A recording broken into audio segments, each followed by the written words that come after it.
Quiet on the set. Can we please have quiet on the set? Hey, welcome to Did You Watch Survivor Last Night? This is the only Survivor podcast. My name is Jake Chanel. Each week I ask my best friend Thomas Paul if he did indeed watch a certain reality show. Hey, Thomas, how you doing today? Jake, ho ho ho, Merry Crizmiz, the most must-see holiday of all time. Merry Christmas to you. Yeah, the A-list holiday, the peak of the A-list. Mm-hmm. You're kind of like the Damien Mizdow to my Miz on this podcast, I would say. Wow. You're my stunt double. Okay. Oh, I don't even know. You're kind of like my Edge to my Miz in that we're going to fight on January 1st, 2022. Okay, I'll be a little By the way, bit I'm coming nicer. to Grand Rapids to punch you. You're the Jomo to my Miz. That's in that better you're going because to get it's fired more... from this podcast. Wow, you turned that around so quick on me. Yeah, but you'll I don't also appreciate that. have a very respectable finish on Survivor. Yeah, and people will remember me forever, and everyone will love me on the Survivor Reddit. Anyway, I did they don't get call this Survivor, downvoted, Thomas. Miz, it's Crizmiz. It is Crizmiz. I do want to say, while we're still talking about Jomo and the show Survivor, I did get downvoted on Reddit a lot this week. What did you do? What was your controversial opinion that you put out there? Somebody made a post about Big Wendy. Remember Big Wendy? I do remember Big Wendy. And I was like, was it yeah, about how you didn't like them? No, it was like, I really liked Big Wendy. I wish we could have seen more from her. And I was like, I agree. That's why I put her in Survivor Wild West. And I linked to it. And it got several downvotes. Yeah, I think maybe a little too much self-promotion there. They're trying to promote discussion, and you're putting a fucking plug in. Yeah, well, somebody's got to read it. I want Jeff Probst to find it. Well, apparently 2 people did, and they didn't care for it. Okay. Well, look, I'm going to try again, and this time it's going to be Survivor is on the Moon. That's my next project. So next quarantine, look out, Survivor 42 on the Moon. A season of firsts. Thomas, we're not talking about Survivor this week. It is the Survivor 41 just ended. Survivor 42 hasn't started yet. And it's going to be really hard to get back to saying Survivor instead of Survivor, I'll be honest. Yeah, that is going to be rough. I'm going to miss being able to say that. But next week we are starting Survivor Palau. This week we're taking an off break though, Thomas. Because it is the holiday season, I have to ask you this. Did you celebrate Crizmiz last night?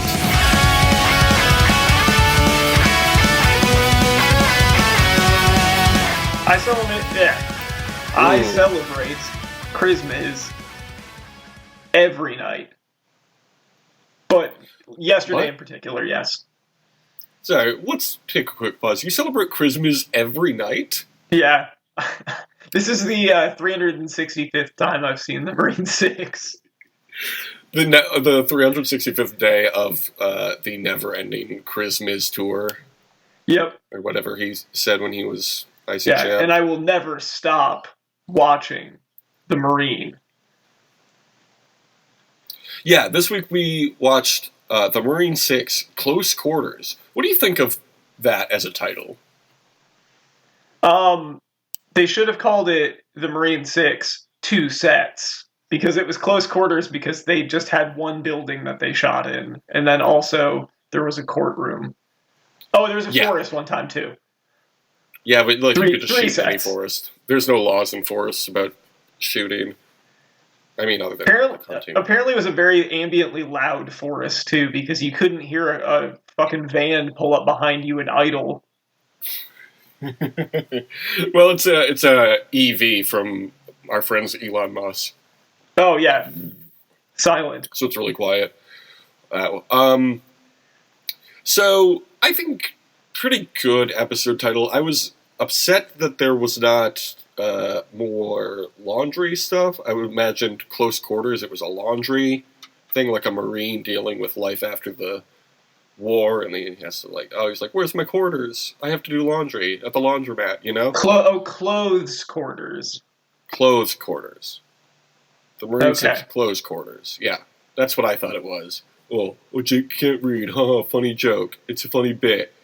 Okay? But sometimes it's a real issue. And I expect a laundry movie, and then it's a fucking gun shooting movie. Yeah, it was going to be a romantic comedy about how the Miz finds love after getting out of the Marines, and he meets someone at a laundromat. But in fact, he met somebody during his war, I guess, and that person was Shawn Michaels. They start the movie by practicing sparring at a gym. Excuse you, Jake. They start this movie by saying in association with fiction films, which is a note that I took. Oh, that's right. Thomas, for the first time in we're going on 7 years of this podcast, I think. First time ever, Thomas has taken notes. You never even took notes when you hosted the KN cast. That's right. Year. Why would I do that? It's all up here, baby. I'm pointing at my head. You can't see that. Yeah. But I knew that this was going to be... I was going to need to latch on to something, and I was right about this movie because, like, there's a long stretches of it where things don't really happen. Yeah. Yeah. It's, would you say it's a good movie? It is a relatively competently made movie, but I would not say that it is good. All right. We'll rank our Crizmiz flicks at the end of the episode. Oh, yeah. I think that is actually a Crizmiz tradition, isn't it? Yeah. Yes. Yeah. We'll see how this one stacks up against the other ones. So we hear about an Irish crime family and a trial that's happening. Excuse you. It's an alleged crime family, according to the radio broadcast that Sarah is listening to. Also, I love that there's like a 20-year-old who's listening to the radio while she's jogging. I listen to NPR's Up First every morning while making breakfast. And I am also a young person who loves to run through the forest. So that was Oregon Public Radio covering this trial. Oh, also, when The Miz and Shawn Michaels are sparring together, they reference that they did 2 tours together. How much older do you think Shawn Michaels is than The Miz? Well, I looked up The Miz after watching this movie. I know he's 42 or so. So I'm going to guess... He's 41, and I think he was 41. Probably like 37 or 38 while this was being filmed. I would guess... Oh, man. The fact that you're asking me makes me think that they're much closer in age than I would initially guess.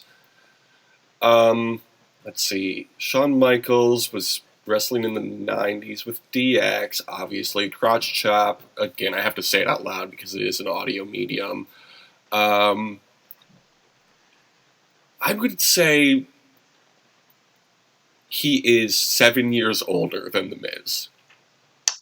Try a little more than twice as hard on that one. He is 15 years older than The Miz? He is 15 years older than The Miz. You know, some people just got a late start. Yeah, there's a point. Yeah, he enlisted at like age 40, but or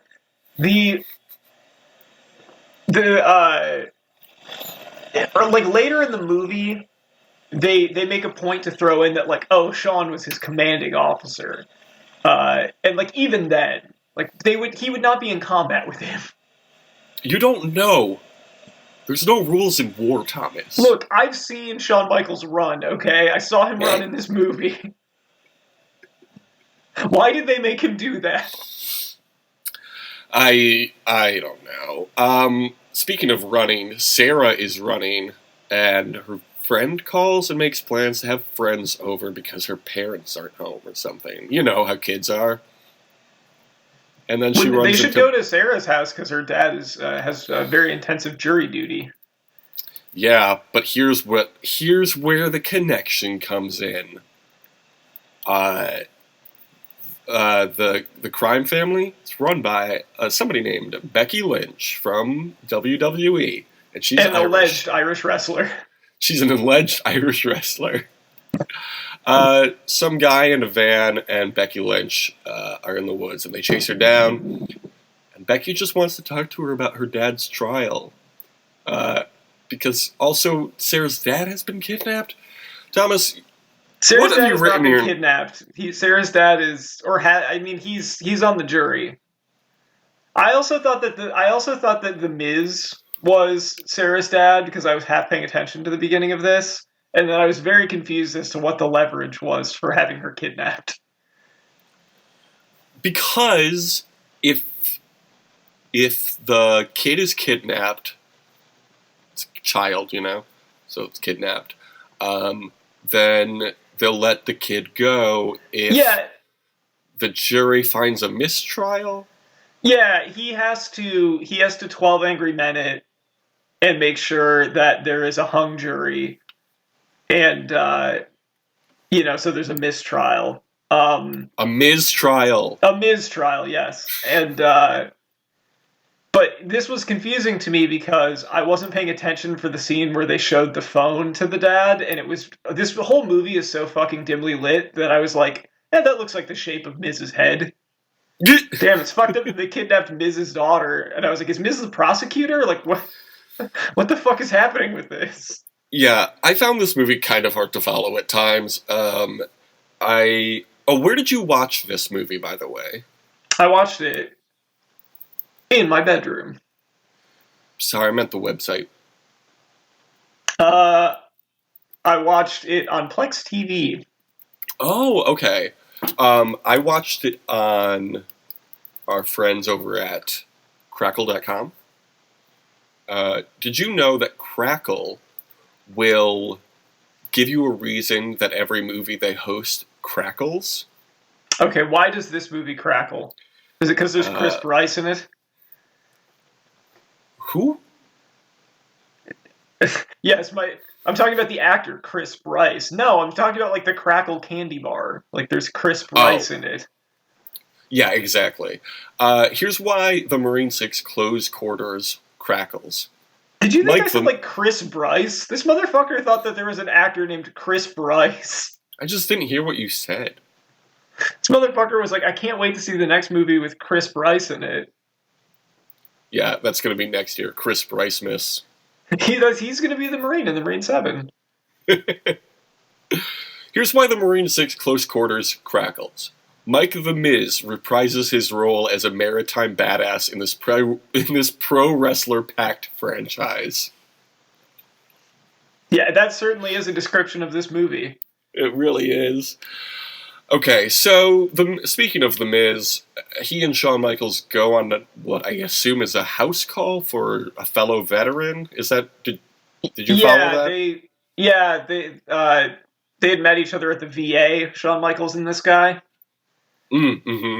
Sure.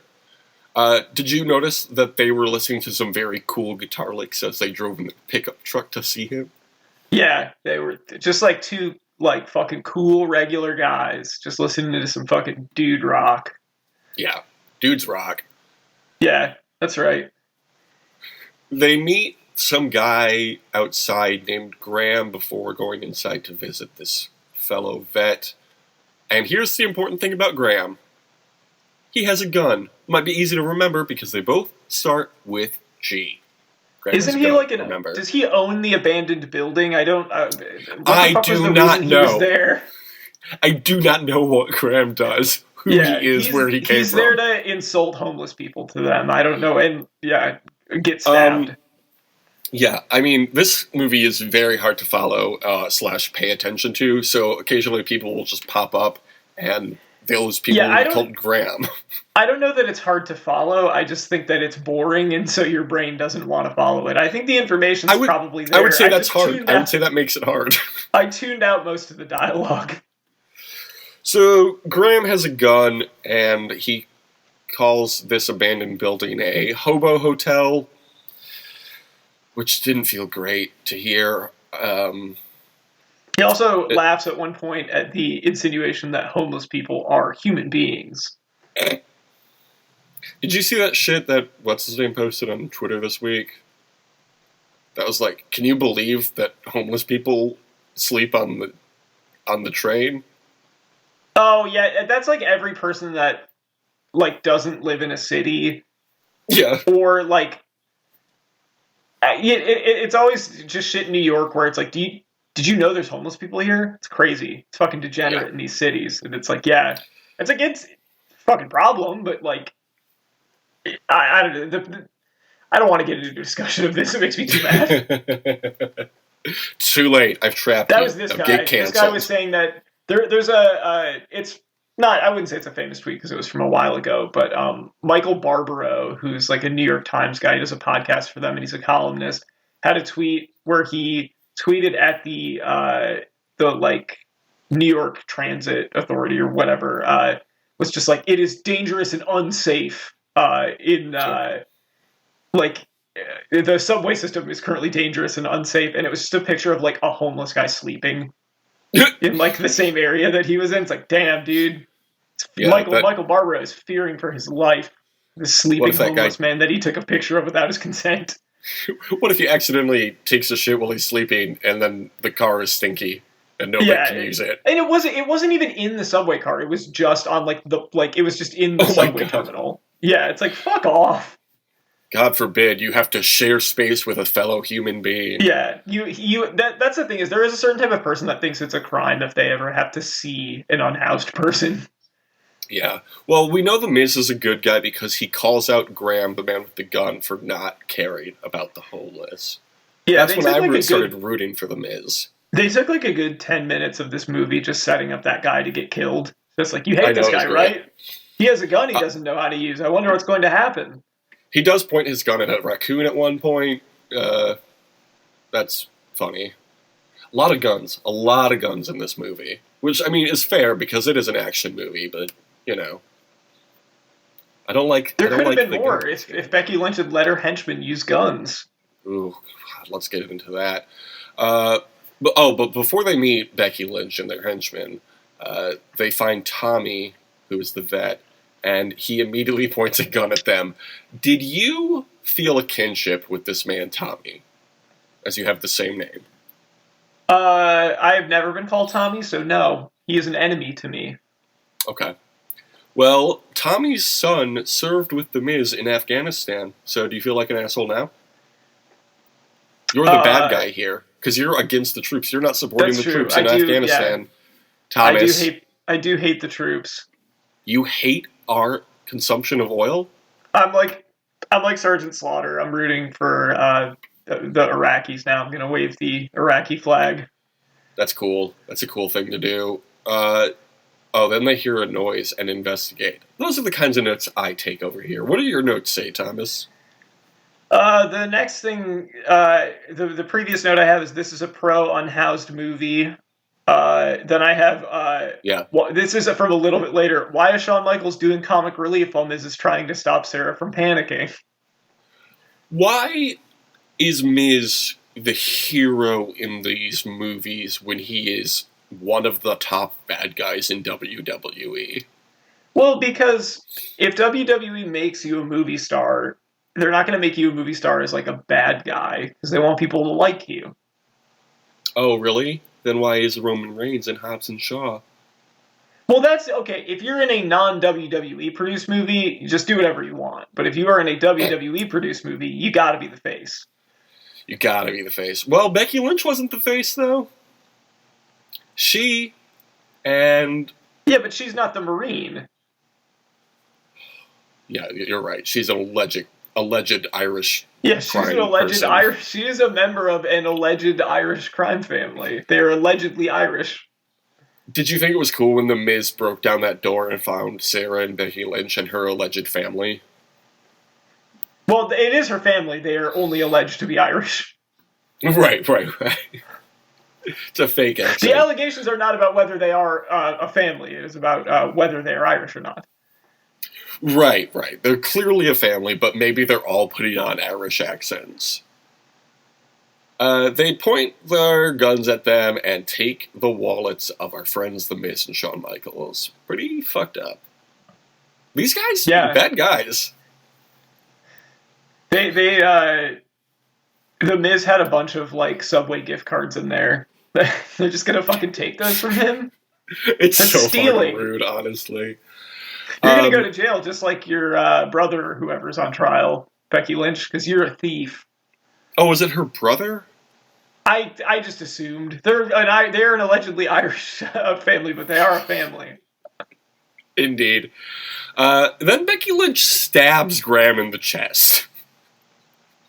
Yeah, that was pretty fucked up. It would not be the last time somebody got stabbed in the chest either. That moment probably garnered the greatest reaction from me, or like the biggest reaction from me. I was I wasn't boy. expecting that. Mine was much later in this movie. I will tell you what it was when we get to it. I can't wait to hear.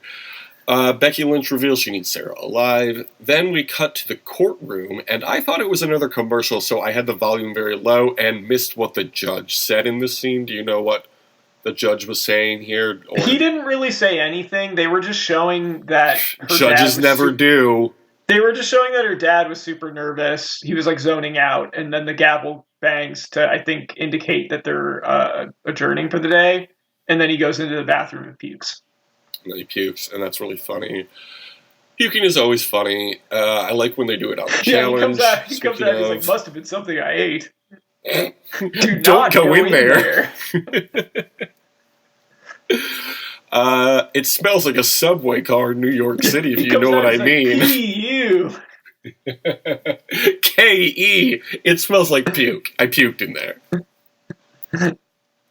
Sarah reveals they want to call for a Miz trial, and that's why they are holding Sarah hostage. Sarah doesn't reveal that. I bet Becky Lynch reveals that. Sometimes my notes aren't great. Here's the thing. You know, I always talk about I love to watch Survivor twice to make sure I get all the notes down. This one didn't. Barely paid attention the one time I did watch it. So, excuse me if my notes are incorrect. Luckily, Thomas also took notes. Yeah, I was paying close enough attention. So, it's going to be like the reason for the season, Jesus. You know, if there's one set of footprints in the notes, it's the part that I was carrying you. If there's one set of footprints in the sand, it's because The Miz had a broken foot and was in a wheelchair. So John Morrison had to carry the team for a few months, and then he got fired, which is very sad. But more time to come back to Survivor. Exactly. So, is it bad? The Miz and Shawn Michaels begin their escape from their close quarters. Shawn Michaels shoots a guy in the head. That's my next note. And then yeah. Oh, I was going to say, I like that this movie does the thing that, like, a lot of annoying movies do, where they have two characters that were, like, in the military or the police or something together, and so to show you that, like, these guys have history, they just do the thing where it's like, this is like when I saved your ass back in Afghanistan from that guy in Ramadi, and then the Miz is like, I had that guy. Sure you did. It's cool. It's the classic Star Wars Episode 2 thing where it's like, when I saved you when you fell in that nest of Gundocks. Like that Thomas, kind of shit. If we were in a movie like The Marine 6 Close Quarters and we were the Miz and Shawn Michaels, what would be your expository dialogue to me as I lay dying to reveal that we have history? I would have wrote "not penis boat" on my hand. This is truly your penis boat. Yeah. There's no penis boat coming this time, Jake. God, I would laugh so hard if you said that as I died. As I die in your arms, you whisper in my ear, "Not penis boat." I just giggle myself to death. Putting you at ease. I would love that. I would say, Thomas, you're taking like millimeter steps. That was actually the second thing I was thinking of. I think about that every time I'm turning that corner in that neighborhood where we grew up. One time, Thomas carried a very big chunk of ice behind me like he was going to throw it at me and acted coy like he wasn't going to. And I turned around and I was like, Thomas, what are you doing? You're taking like millimeter steps. And I said, this is why, and then I threw a big chunk of ice at you. Funny, cool dude stuff like that dudes do. Classic dude stuff. You know, it's another classic dude thing, even though a girl does it in this movie. Referencing Leroy Jenkins. Pretty epic. I was just going to bring that up. I was going to say, about that time was the time that Leroy Jenkins was a big name. The Leroy Jenkins reference came like 10 or 15 years after Leroy Jenkins was a thing. Yeah, this was like look, I think the Leroy Jenkins video is funny. It was like the hottest joke of 2006. And when did this movie come out? This movie came out in 2018. Oh, yeah.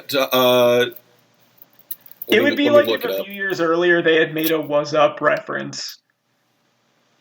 Yeah. At this point, "Was Up" is come back around and it's funny again. This movie would be way better if they were both quoting The Mask to each other a lot. This movie was released November 13th, 2018. Thomas, how old would you have been November 13th, 2018? I would have been 27 years old. I believe I would have also been 27 years old. Look, math's hard. Can't do it off immediately. Here's another... Ooh, Tom's Trivia. This is a segment we do called Tom's Trivia every once in a while. Who directed this movie? It's not going to be anyone I've heard of.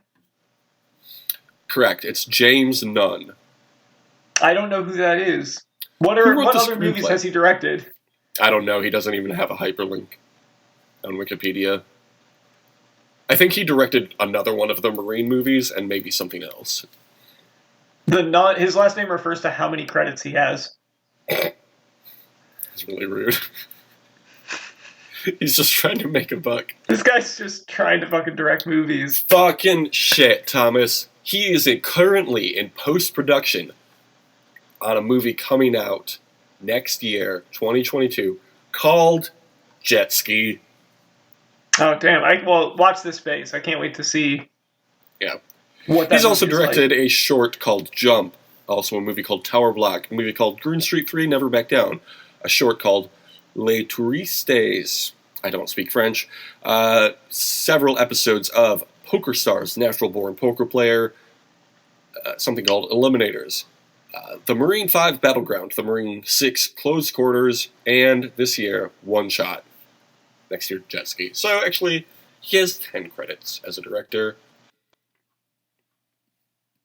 So what are you going to say now about James Nunn? I guess I'm going to say I apologize, James Nunn. More like James Some, because he has some credits. Here's another question, I should say. Who wrote the screenplay? I think I also will not know who this is. Let me see. Craig... Mike the Miz Mizanin wrote it. No, it's actually Craig Wallensiak. Oh. Okay. Does he have a page? He has a page on IMDb, your favorite website. He has written in 2015, Contracted Phase 2. In 2016, Desolation. And in 2018, The Marine 6 Close Quarters. He has produced 5 things, he has been thanked twice, and he has played himself in 3 things. Damn, I wish I was thanked twice. Gotta be a fan or listener of this podcast to be thanked. Correct. And finally, Thomas, thank the listeners. Who do you think edited this movie? You did it. Fuck. How did you know? How did you know I did this?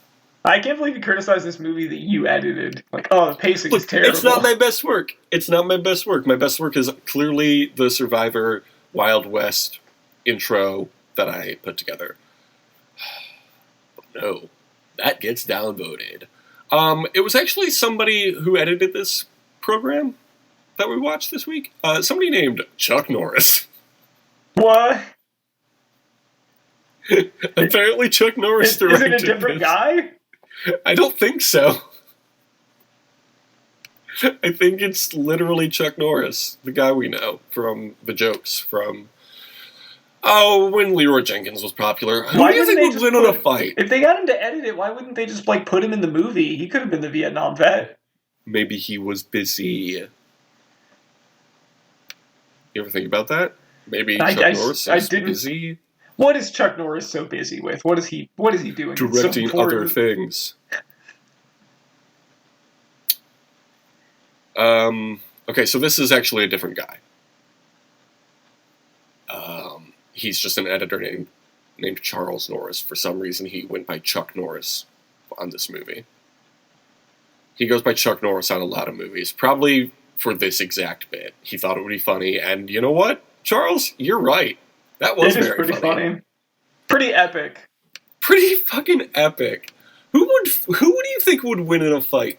One Chuck Norris action star or one Charles Norris film editor? This is a Reddit moment.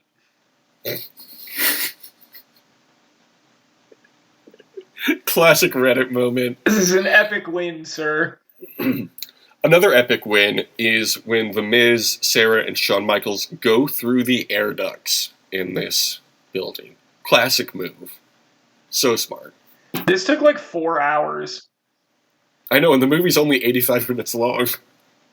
One of the notes that I took for this was, one, the craft beer bubble finally popping hit Portland pretty hard because they're in a giant abandoned brewery. Oh, is this in Portland? Yes, this is in the radio broadcast that she's listening to in the beginning. Do we have a song for Portland?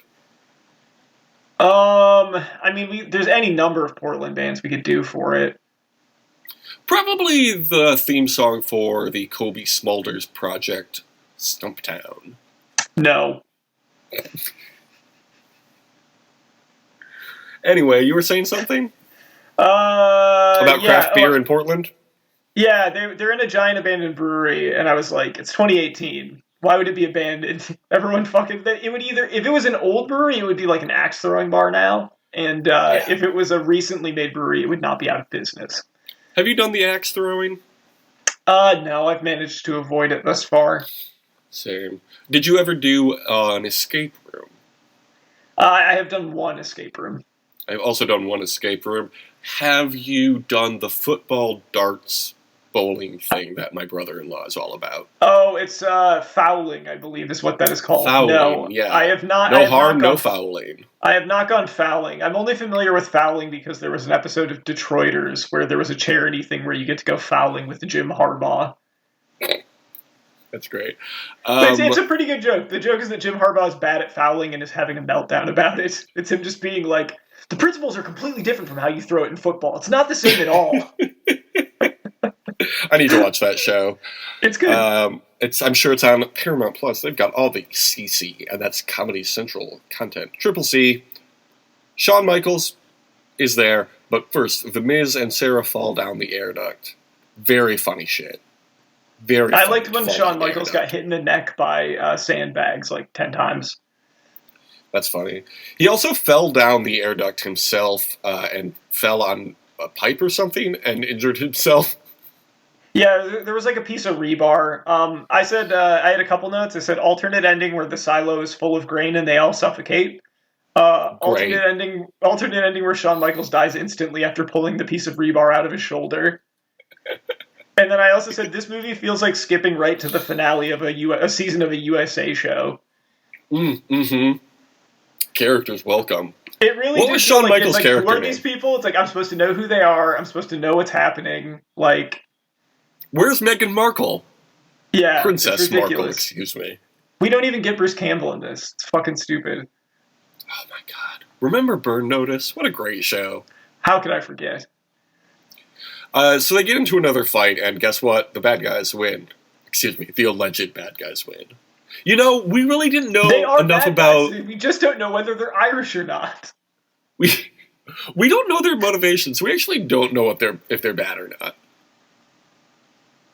Look, as far as I know, The Miz and Shawn Michaels came in here with their high kicks and their guns, and they tried to steal a child. Yeah, maybe they were kidnapping this child, this allegedly Irish child from this family.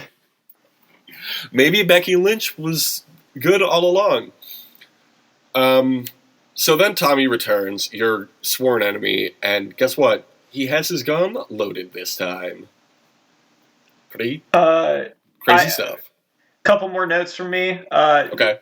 There's a fight before this, and I think the thing I realized is, so this is like a Die Hard style or like the Raid style movie where like the characters are stuck in a single location for most of the movie.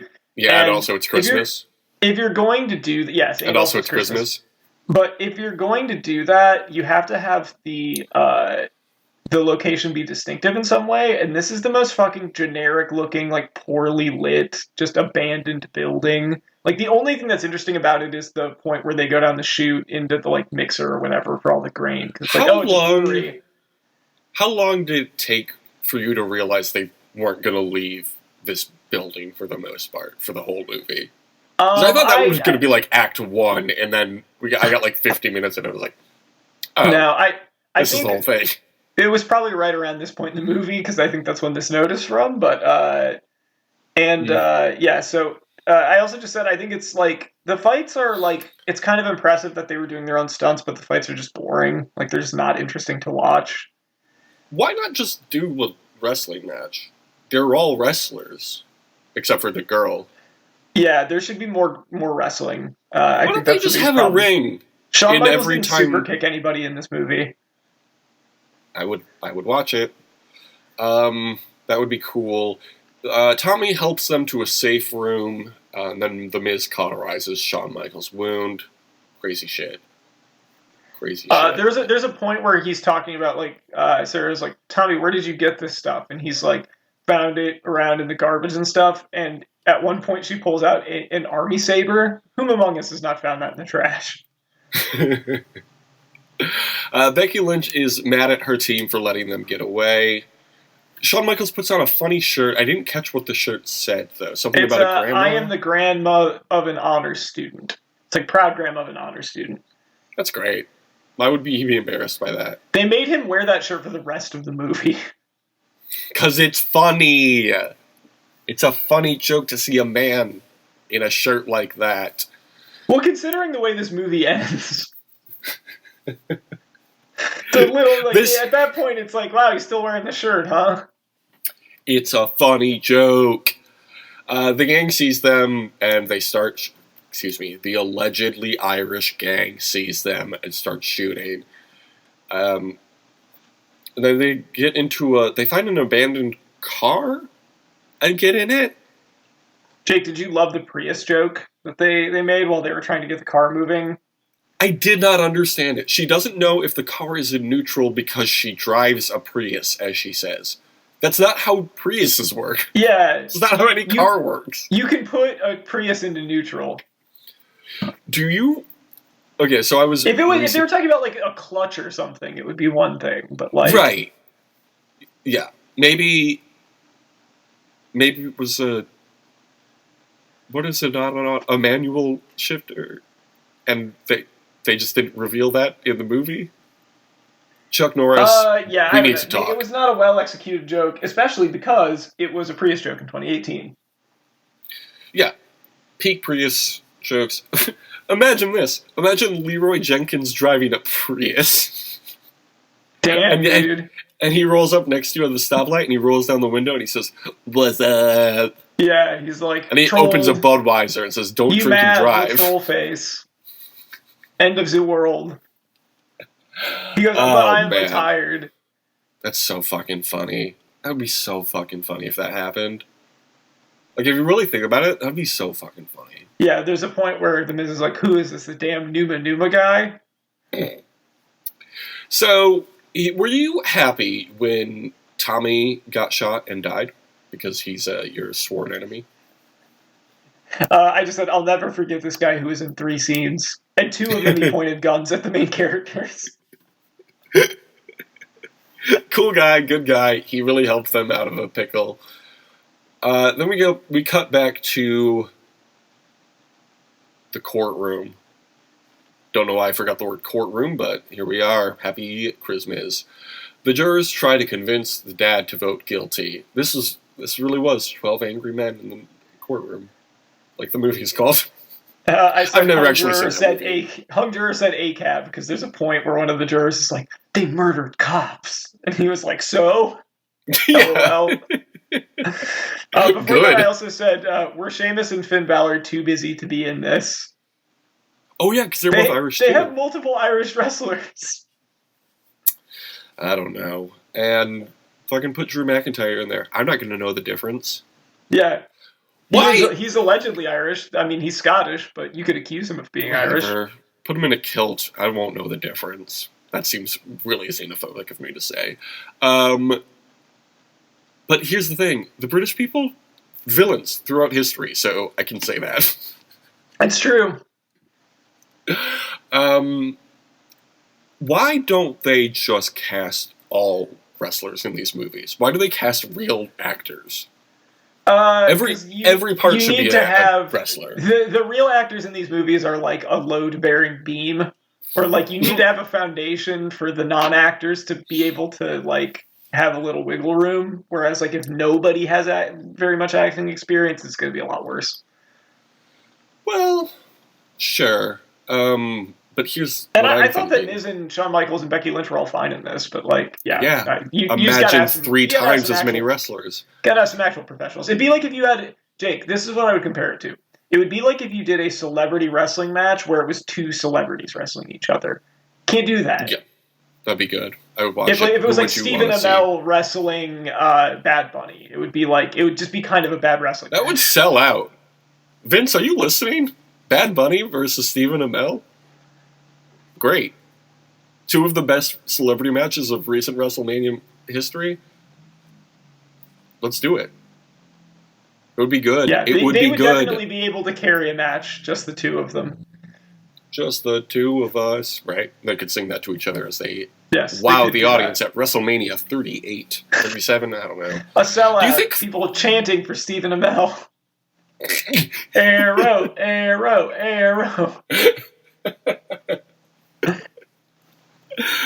I'm very excited for Royal Rumble. It's coming up next month, and I think The Rock's going to be there. That's my hot take. I know. It's like, where do you get these ideas? But it would make a lot of sense. It would be really cool. And it would be cool also if The Miz was in there. And what if Shawn Michaels showed up? What if Shawn Michaels, and then The Miz, and then Becky Lynch all entered the Royal Rumble one after the other, and they were like, it's a the Marine 6 Close Quarters reunion. We're releasing this movie on DVD again. Special edition. So, they find themselves in some tunnels. Apparently Thomas doesn't think that's a good idea, but whatever. Becky Lynch is called the man. Why isn't she in the men's Royal Rumble? You know? I mean, she could be. They've done intergender portions of it now. What if Becky Lynch takes down Roman Reigns? They're both bad guys at this point, but that's okay. I'd watch it. The Miz, Shawn Michaels, and Sarah go through some tunnels that may collapse. Good shit. And then somebody shows up and leads them out. Obviously. I had a note for this, and I said, please. Come on, are they seriously doing the Die Hard thing? But I haven't seen Die Hard in a very long time. Was this just Die Hard? Basically. I mean, it was much worse. It had much less interesting leads. It had a much less... look, I thought Becky was fine, but a much less interesting villain. Certainly a less interesting plot. And a much less interesting, annoying guy who gets killed. I think this movie would have been improved were Alan Rickman in it. That is it definitely would have been much better if out of the tunnel came Alan Rickman and he was like, oh God, you're one of them! Triple threat match for WrestleMania. Bad Bunny, Stephen Amell, and Alan Rickman back from the dead, baby. Rickman. And I guess if we have to have a real wrestler in there, we could have The Undertaker, because he brought him back to life, because he can do that in canon or whatever. And then it can be a tag match, celebrities versus other guys. It would be like the tag match where Vince McMahon and Shane McMahon tagged against Shawn Michaels and God. I don't know. I am not aware of this. Is this a thing that happened? Yeah, the joke was that, like, because Shawn had come, like, when Shawn came back from his break, he was newly sober and was like a born-again Christian. And so part of the feud was like Vince making fun of him for his faith or whatever. And so he's like, oh, you love God so much now. Well, how about you and God tag against me and Shane? So basically it's a handicap match. But in this case, it would be Alan Rickman, who is dead. So it would also be a handicap match. Well, no, but here's the thing, Thomas.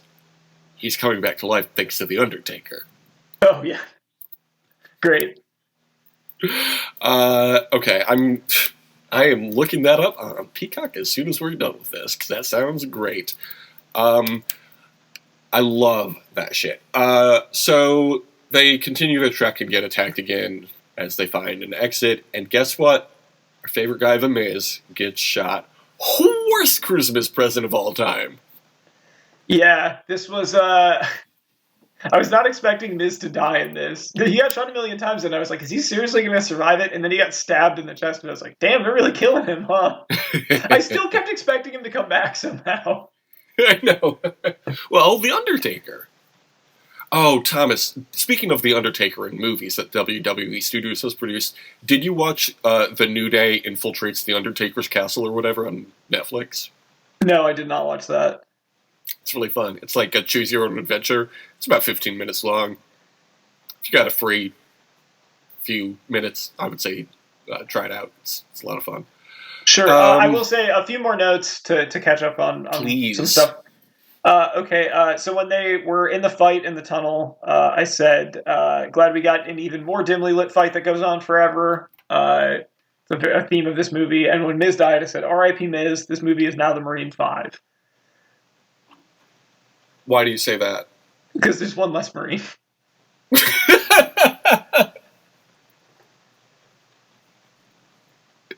Yeah, that's good.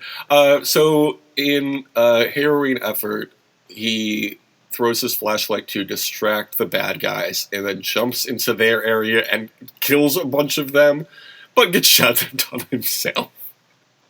You know, way to go out like a hero, The Miz. R.I.P. Jake Carter. We will never forget you. I forgot his name was Jake. I only ever saw him as The Miz. Did you know that, I can't remember what his first name is, but Shawn Michaels' character's last name is Trapper in this? Yes. Luke? I believe it is Luke Trapper is what his name is. Yeah, bad name. Shawn Michaels, better name. Oh, wait. I want to say... Shawn Michaels has a name that isn't actually Shawn Michaels. It's Michael Hickenbottom is what his name is. Michael Hickenbottom. Great name. He's 6'1". He seems...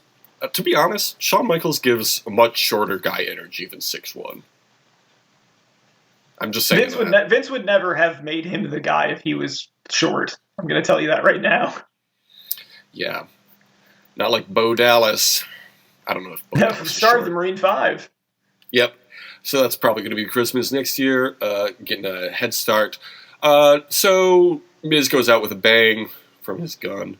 Shawn Michaels kills a couple guys outside the building, and then they hang the trial. And as they board the boat, Shawn Michaels shoots one of them in the head and jumps onto the back of the boat and then kills a guy. And then we finally get it. Shawn Michaels versus Becky Lynch. We've been asking for it forever. So real quick, they're going to kill Sarah because, like, now that they've got what they wanted, like, her and her dad are at loose ends, and, like, I get that. Although there was just like a giant killing spree that happened in this building that is going to get investigated, but whatever. No witnesses. Then she just leaves to escape with Sarah. She's like, Luke Trapper's not going to stop me from killing her. Luke Trapper is also a loose end. He is also a witness to this. Why would you run away from him? You have to kill him. Well, she has her chance because they fight on the boat. This is after they make Shawn Michaels run after the boat. He looks very old running after the boat. I felt bad that they made him do this. In no shape. Did you think it was cool when Shawn Michaels did the rope trick on Becky Lynch and tied her up and threw her overboard while tied to an anchor? I think it would have been much cooler if they didn't drag out that, like, oh, is she going to be able to swim up with the anchor? Like, just have it drag her way underwater immediately. But also they needed to pad out this movie because it would have been like an hour otherwise. Yeah, just give us, like, a subplot at all. Just one. They could have done more stuff in the courtroom. See what's going on with her dad. Well, they only had the courtroom for 3 hours. So they didn't have a lot of time to shoot anything. Shawn Michaels then tells the cops what happened. So, Shawn Michaels, canceled. We get our "is this true" moment of the movie. Say that again? We get our "is this true" part of the movie, which is where at the end of it, when they're like arresting people or whatever, the cops come up and, you know, they tell the cops what happened, and the cops go, "Is this true?" to the people that they're arresting. My favorite dumb movie thing. Then Sarah's dad shows up, so that was nice too. I feel like there wasn't enough scenes where we should care about either of these two characters. Yeah, are they going to put them in like witness protection now? Because I think, you know, like Becky Lynch is dead, but I'm sure there's still plenty of members of the allegedly Irish family. There's allegedly a whole country of Irish people. Yeah, they're coming after her and her dad. They took out our man, Becky Lynch. Pretty fucked up that Shawn Michaels canonically murdered the most popular wrestler of all time. Yeah, while wearing a Proud Grandma of an Honors Student shirt that he was also wearing while he was all sad at the end, which was very funny. It's so funny. It's like, I can't believe they killed Jake. I'm still never taking this shirt off. Someone could have gotten him like a blanket or something. Like a shock blanket? Yeah, that would make sense. The EMTs push the Miz past, the Miz's corpse past Shawn Michaels, and he stops them. I was like, damn, they really killed Miz, huh? Yeah. He fucking died. He unzips the body bag and I think kisses his forehead and says Semper Fi. Cool guy stuff. Dudes rock, as we've been saying this whole time. And then to pad out the movie to be feature length, there is just a montage of the Miz from previous The Marine movies. Yeah, this was the thing that I had the biggest reaction to. I was guffawing at this. I laughed very, very hard. There's just a point where it's just like Bo Dallas pointing a gun. It's like, remember this? You loved this, right? And it's just the Miz like hiding from him. Like, God, great Jake Carter memories. John Cena's Marine. It's not Jake Carter. It's John Triton. Yeah, John Triton. What is Randy Orton's? The second one is fucking. I think Randy Orton was originally going to be in 3, and then the Marines got mad because he went AWOL from the real Marines. 2, I think, is Ted DiBiase Jr. What is Ted DiBiase Jr.'s character's name? Here's the thing. Wikipedia doesn't... Oh, here we go. Featuring Ted DiBiase Jr. in the main role. His name was... Oh, the film was inspired by the Dos Palmas kidnappings. Okay. Joe Linwood. That's a fucking boring... That's such a downgrade from John Triton. John Triton is like a Schwarzenegger action hero name. Joe Linwood sounds like John Triton's lawyer. Joe Linwood sounds like either like a cinematographer or like an offensive coordinator for a college football team. Joe Linwood, Ted DiBiase Jr., of the U.S. Marine Force Recon, attempts to rescue his wife, Robin, Lara Cox. I kept trying to say LaCroix. His wife, a can of LaCroix, and other guests from a hotel which has been taken over by a gang of bloodthirsty terrorists. You know how terrorists just love to kill people. That's what they're out for. The Linwoods are vacationing at the lavish Thailand resort when the terrorists invade during the hotel's grand opening. Joe escapes the initial onslaught and must find a way to save his wife and other hostages. Okay. Oh, Michael Rooker's in this one. He plays Church, a U.S. Army veteran. Damn. Good. Mm-hmm. Good job getting paid, Michael Rooker. Yeah. Yeah. Randy Orton was initially going to be in the Marine 3 Homefront, but, however, due to his previous negative association with the Marine Corps, was replaced with The Miz. Yep. Great shit. Okay, so that's this year's Crizmiz. All right, what we have to do now. We have to rank these. Last year we watched the main event, which honestly did not feature much The Miz. I think it was not as good as the main event. I disagree. I think this was better than the main event. I did not enjoy the main event. Would you say it was better than Santa's Little Helper? That was the one with Paige. I would say it was. I think I enjoyed it more than Santa's Little Helper. I did too. Was it better than, however, Crizmiz Bounty? Absolutely not. Nothing will ever beat Crizmiz Bounty. Crizmiz Bounty is a million times better than this movie. Crizmiz Bounty in my notes just has 3 exclamation points after it, even though we've already done it to indicate to me this movie rocks. Let's do it again. Yeah, it is by far the best Crizmiz movie. Absolutely. It really captures the spirit of Crizmiz. All right. So, great. Merry Crizmiz to all, and to all a Merry Crizmiz. Next week, we are starting the 10th season of Survivor, Survivor Palau. We are watching episodes 1 and 2. Are you excited, Thomas? I'm very excited. Me as well. I don't really know what to expect, so looking forward to it. Oh, yeah? Do you know who won or the controversial twist that happens in the first episode? I might know who won if I see them on the cast, but I don't know who the cast is in advance, so no. Okay, fair enough. Have you heard of this controversial twist? I do. Maybe I have, but I can't think of it off the top of my head. You're either going to hate it or think it's the funniest shit in the world. I can't tell. Interesting. I think it's very funny, but it's kind of sad also. So that's fun. I believe it's also another schoolyard pick, which we love to determine tribes. So episodes 1 and 2 of that on our favorite website, Paramount Plus. I still call everything a website because I'm 400 years old. Yeah, I love it. Go to www.paramountplus.com. Thomas, what's your Twitter? Another website I love. You can follow me at TomNotTom on www.twitter.com/home. You can follow the show at DYWSON. We'll be tweeting about Survivor Palau probably in the next few months until Survivor 42. And we have to figure out our bid on that one still. We always have some bid. We've always got some kind of scheme, some kind of, next some kind of little funny thing. Joke. It's like, yeah, there's Survivor, but what about something somewhat similar? And that's funny.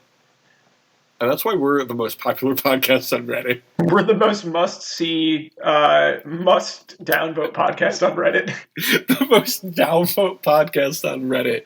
Did you watch Survivor last night? Survivor Palau, episodes 1 and 2 next week. We can follow us on Instagram at The Only Survivor Podcast. Or on Patreon, you can do that. Also, patreon.com/justpodcast. Which podcast on Just Podcast do you want to feature this week, Thomas? Let's say, was Just Sports one of them? Did you watch football last night? That's what it was, yeah. Yeah. That was for like $40,000 a month, right? Let me check. It's been a minute since I've been to this website. So, man, it's so slow. Maybe if somebody subscribed to Did You Watch Football Last Night?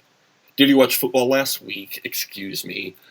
It's $30,000 a month. If you subscribe to that, it's much more affordable. You also get access to Just Joey, Justin Sink, and Just Justin, and also you'll afford me the opportunity to get better internet access, so I can more quickly access Patreon.com/JustPodcast and tell you all of the wonderful tiers we've got, and you know them because you listen every week. So that's the show. Thomas, do you want to thank the listeners? I already did, but yes, I would like to thank the listeners. Do you want to thank the fans? No. They know why. They know why. It's only $10 a month. You know why they know why? Because there aren't any. We don't have fans. They're not paying for our product. The most downvoted podcast on Reddit. Okay, what should people write in the review section if you thought this was a great episode of Crizmiz, our favorite series on Did You Watch Survivor Last Night? This is my favorite podcast. I like it better than all the other podcasts. I give it a big thumbs up. Well, until next week, we're going to say, have a great summer. I came to play. I came to play. I don't know lyrics, anything. There's a price to pay. Time for you to get down on your knees and pray and say goodbye to the good old days. They're never coming back. Okay, well, have a great summer. Deuces.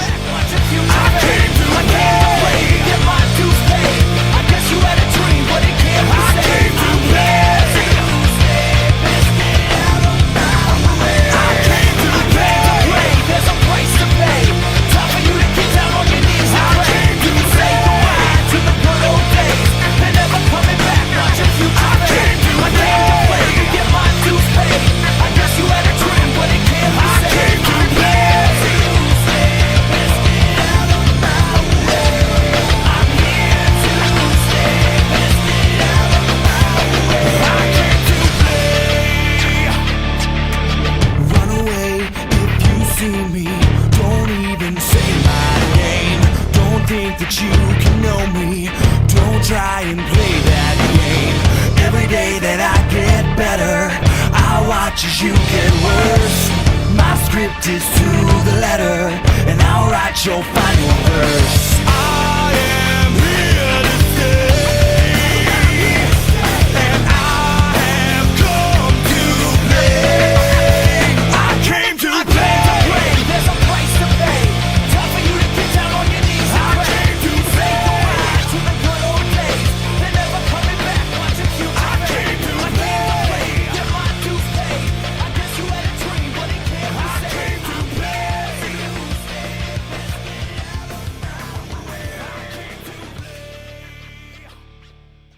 Smarten up, Probst.